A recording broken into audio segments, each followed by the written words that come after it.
Halo, selamat pagi, semangat pagi. Assalamualaikum warahmatullahi wabarakatuh. Pada sore ini kami mereview bibit sawit Seu Supreme. Saya padukan dengan bibit sawit Damimas. Yang dua-duanya ini keluaran dari PT Raksasa yang punya Indofood, yaitu PT Sinarmas.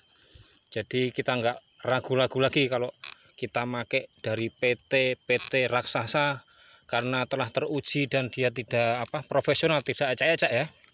Jadi ini Damimas ini sama Supreme kami campur satu blok, karena dari yang kita tanam ini 6 hektar itu kita campur-campur, tapi blok per blok, karena kami kepengen tahu kelebihan dan kekurangan. Ini dari 6 hektar itu kita kasih 15 jenis. Ada Icalik, ada TN1, ada Supreme, ada Yangambi, ada Dampi, ada Lonsum, ada PPKS Jokowi 540 namanya, Jokowi itu. Karena yang meresmikan Bapak Jokowi, makanya disebut sawit Jokowi atau sawit Sultan, besar-besar. Ada juga 540 NG, itu super besar, lebih besar dari yang 540 biasa. Ada Simangalungun, ada 718, dan masih ada Velda nih yang paling mahal nih, dia produk dari Malaysia. Nah ini sore ini kita review yang sawit Damimas sama yang kami campur dengan Seu Supreme, produk dari PT Sinarmas. Nah ini dulur-dulur, buktinya nih, ini dompetnya banyak, kembangnya muter bener ini, top Marco top. Nah muter bener ini, nggak bohong-bohongan ini fakta, ini real. Ini bibit saya tanam polybag umur 8 bulan, terus saya tanam ini umur 10 bulan. Ternyata luar biasa bener. Ini muter-muter. Barangkali ini promosi atau manipulasi. Nah kita buktikan, ini lebar bener ini, karena ini lahan ini 6 hektar, lebar bener. Nah sampai sana ujung-ujung sana, karena L ini lahannya ini L, rated L, jadi lebar bener.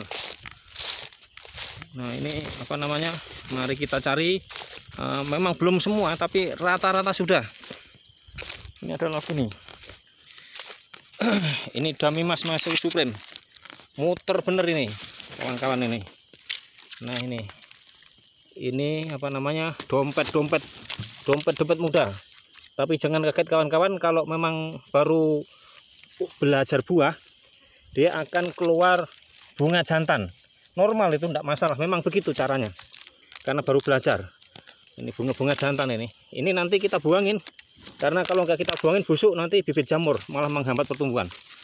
Muter bener ini, tuh muter bener. Nah, ini muter bener ini. Ini dompet banyak dompet. Barangkali cuma 2. Nah hanya kita buktikan lagi.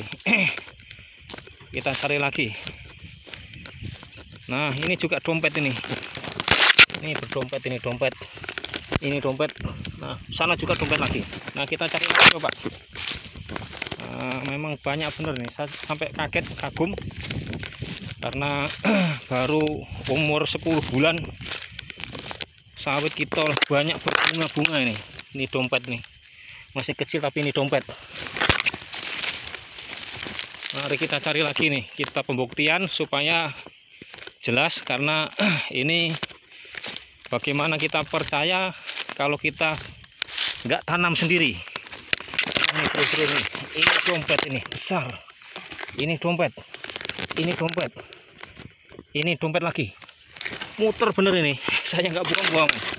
Jadi inilah kalau kita pakai sawit, bibit sawit yang resmi, yang bersertifikat. Kami yakin sertifikat kami benar, karena sertifikat yang kami terima, kami cek di Mabes Polri Jakarta Selatan, karena kami punya dulur yang kerja di sana sebagai anggota Polri. Ternyata setelah dicek itu akurat atau tembus. Jadi kami yakin, alhamdulillah, tidak mengecewakan.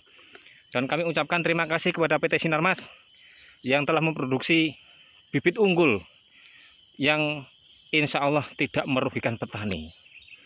Nah inilah dulur-dulur, kelebihan dari kita memakai bibit unggul. Memang memakai bibit cabutan itu berbuah, bukan kami bantah, berbuah, bukan nggak berbuah, tapi nggak sehebat ini. Nah terus gini, kalau PP pakai bibit cabutan itu polongnya besar-besar, batoknya besar-besar, gede-gede. Karena batoknya besar-besar itu akan merusak gilingan rata-rata. Makanya di PT PKS, PT apa namanya, di PKS dekat kami itu sudah nolak-nolak yang bibit yang apa, sawit yang batoknya besar-besar. Karena PT Kelantan itu udah nolak-nolak bibit yang besar-besar, udah dibalik-balikin karena merusak gilingan. Nah di era sekarang bibit unggul itu semuanya di apa namanya, direkayasa genetika. Makanya ini ada semiklon, itu rekayasa genetika supaya yang diutamakan itu sabutnya tebal. Karena kalau sabutnya tebal, minyaknya banyak. Nah polongnya kecil tapi tipis batok. Nah aman itu gilingan, itu yang kita harapkan. Jadi nanti kalau yang masih ngeyel memakai bibit cabutan, silahkan, itu hak Anda. Tapi kami hanya menjelaskan dengan fakta-fakta yang ilmiah yang masuk akal. Karena sawit ini beda sama nanam padi. Kalau nanam padi tengkulak nggak mau beli, kita masih bisa simpan, kita pakai sendiri atau sama keluarga. Tapi kalau sawit nggak bisa, begitu tidak laku, mubadir atau muspro itulah.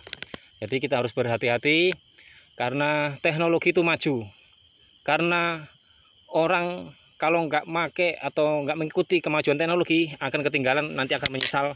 Karena yang dibutuhkan sekarang nanam sawit ini minyaknya banyak, itu dari sabut yang tebal, berarti polongnya kecil. Walaupun polong itu kita nggak bantah, polong itu ada minyak, namanya minyak inti, istilah bahasa Inggrisnya kernel. Nah itu nanti bisa dipakai untuk bahan bakar pesawat terbang, itu kita nggak bantah, itu nggak bantah. Nah kalau polong besar kan nanti kernelnya besar, minyaknya banyak, iya betul, tapi ngerusak mesin bro. Jadi ini pabrik PKS mulai dari Kelantan sekarang sudah nolak-nolak bibit yang polongnya besar-besar. Bibit polong besar itu biasanya bibit era tahun 80-an, semacam Dura atau apa namanya, Dura, Pesivera, terus bibit-bibit yang ditanam kira-kira tahun 80-an atau 85, itu rata-rata namanya kalau orang sini dikatakan sawit batu atau marihat. Marihat yang lama ya. Tapi kalau marihat yang sekarang sudah dimodifikasi atau sudah diregenerasi atau rekayasa, walaupun sama-sama namanya marihat, tapi kalau yang era sekarang sudah marihat yang polong kecil. Semuanya sekarang nggak ada yang terkecuali. Era sekarang bibit sawit yang baru-baru ini polongnya pasti kecil, bisa dilihat pasti kecil. Karena itu yang diinginkan pabrik PKS. Dia beli tandan sawit itu minyaknya banyak, minyak sabut, bukan minyak inti yang diutamakan. Nah gitu dulur-dulur, ini sebagai penjelasan, mudah-mudahan bermanfaat. Nah bagi dulur-dulur yang kepengen membudidayakan bibit unggul, silahkan pesan di apa namanya, PT-nya langsung. Jangan sampai beli di Topet, Tokopedia, atau toko-toko online, karena itu menurut kami sangat janggal, karena kita dari pabrik saja harganya 11.000 atau 10.000 rata-rata ya, kena ongkir, kena bea cukai, kena apa namanya, karantina dispun, jatuhnya 12.000 kawan-kawan rata-rata. Jadi kalau ada bibit polong sawit cuma 6.000, wah it's impossible, tidak mungkin, sangat tidak masuk akal. Makanya mahal sedikit tapi nanti kita selamat selamanya. Nah untuk teman-teman yang kepengen dompetnya banyak, dompetnya tebel, banyak-banyaklah tanam kelapa sawit. Tanam yang banyak kelapa sawit bibit unggul, tidak usah lagi piara tuyul, karena itu musyrik dan dosa besar karena nyuri. Nah sekian dulu dulur-dulur, mudah-mudahan yang sedikit ini ada manfaatnya. Robahlah masa depan Anda, karena Tuhan tidak akan merubah nasib manusia kecuali manusia itu berusaha merubah sendiri. Jemputlah rezeki Anda. Karena Anda semua udah dikasih rezeki, tinggal kita pinter-pinter yang jemput. Kalau nggak mau jemput, nggak mungkin rezeki itu jatuh dari langit. Mudah-mudahan kita semua yang membudidayakan sawit diberkahi oleh Allah Subhanahu wa Ta'ala untuk sangu ibadah. Mudah-mudahan berhasil. Salam sukses. Wassalamualaikum warahmatullahi wabarakatuh.